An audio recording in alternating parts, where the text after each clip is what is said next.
നില ഇങ്ങനെ കുറഞ്ഞുകൊണ്ടിരിക്കുകയാണ്. കഴക്കൂട്ടത്ത് കടകംപള്ളി സുരേന്ദ്രൻ അവസാനം ഇനി NDAക്ക് സ്വാധീനമുള്ള മേഖലകളാണോ? അങ്ങനെയാണെങ്കിൽ എന്ത് സംഭവിക്കും അറിയില്ല. V Muraleedharan versus Kadakampally Surendran. കഴക്കൂട്ടത്തെ ടഫ് ഫൈറ്റ് ആണ്, ടൈറ്റ് ഫൈറ്റ് ആണ്. ഇപ്പോൾ കഴക്കൂട്ടത്തെ വിവരങ്ങളാണ് നമുക്കിനി അറിയേണ്ടത്. കോന്നിയിലും കടുപ്പമാണ് കാര്യങ്ങൾ. കോന്നി ജനീഷ് കുമാറിന് എളുപ്പമല്ല.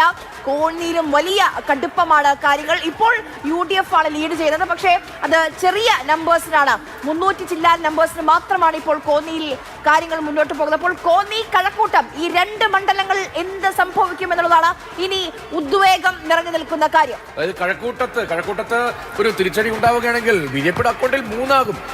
2 വിജയിച്ചു കഴിഞ്ഞു. നേമം വിജയിച്ചു, ചാത്തന്നൂർ വിജയിച്ചു. കഴക്കൂട്ടത്ത് രണ്ടാമതുള്ളത് വി മുരളീധരനാണ്, BJP ആണ്. അങ്ങനെയെങ്കിൽ അക്കൗണ്ട് 3 മാറും BJPക്ക്. കഴക്കൂട്ടത്ത് ഏതെങ്കിലും തരത്തിലുള്ള മാറ്റം വന്നാൽ നേരിയ മാർജിനിൽ നേരിയ രീതിയിൽ പോവുകയാണ്. ഇനി വളരെ കുറച്ച് വോട്ട് മാത്രമേ എണ്ണാനുള്ളൂ.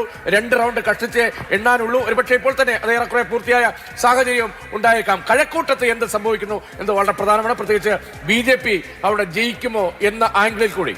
ശ്രീ ജേക്കബ് ജോർജ്, ഈ രീതിയിലുള്ള ടഫ് ഫൈറ്റ് ഇപ്പൊ നോക്കൂ. കഴക്കൂട്ടം 3ാമത്തെ ഒരു താമരക്കൂടി വിരിഞ്ഞേക്കും. തിരുവനന്തപുരത്ത് 2, കൊല്ലത്തൊന്ന്. ആ രീതിയിലേക്ക് BJP പ്രതീക്ഷിച്ചിരുന്ന ഇതൊക്കെ കഴക്കൂട്ടം തീർച്ചയായിട്ടും BJP ആദ്യമേ തന്നെ എണ്ണിയിരുന്നതാണ്. അത് കിട്ടിയില്ലെങ്കിൽ BJPക്ക് ഭയങ്കര നഷ്ടം തന്നെയാണ്. തിരുവനന്തപുരത്തെ 2ാമത്തെ ഒരു സീറ്റാണത്. അത് എന്താണെങ്കിലും നമുക്ക് കാണാം. അതേസമയം കടകംപള്ളി CPM വലിയ പ്രതീക്ഷ അർപ്പിച്ചിരിക്കുന്ന ഒരു സീറ്റാണ് കഴക്കൂട്ടം. ഞാൻ സുമേഷിൻ്റെ കാര്യം ഒരു വരി എന്ന് പറഞ്ഞോട്ടെ. സുമേഷിന് വേണ്ടി പ്രവർത്തിച്ച ഒരാളുണ്ട് അവിടെ, പഴയ MLA ജെയിംസ് മാത്യു.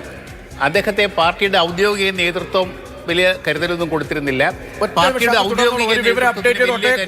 കോന്നിയിൽ വീണ്ടും മാറ്റിമറിച്ചിലുണ്ടാകുന്നു. കോന്നിയിൽ UDF സ്ഥാനാർത്ഥിയുടെ ലീഡ് കുറയുകയാണ്. 105 വോട്ടിന്റെ ലീഡ് മാത്രമേ കോന്നിയിലുള്ളൂ. കോന്നിയിൽ വിവരം അറിയാൻ അടിയന്തരമായിട്ട് റിപ്പോർട്ടറെ വിളിക്കണം. ഇനി അവിടെ ബാക്കി ഏത് സ്ഥലങ്ങളാണ് വോട്ട് എണ്ണാനുള്ളത് എന്നുള്ളത് അറിയണം. UDF സ്ഥാനാർത്ഥിയുടെ ലീഡ് വെറും 105 കുറഞ്ഞിരിക്കുന്നു. റിപ്പോർട്ടറെ അടിയന്തരമായി കിട്ടണം.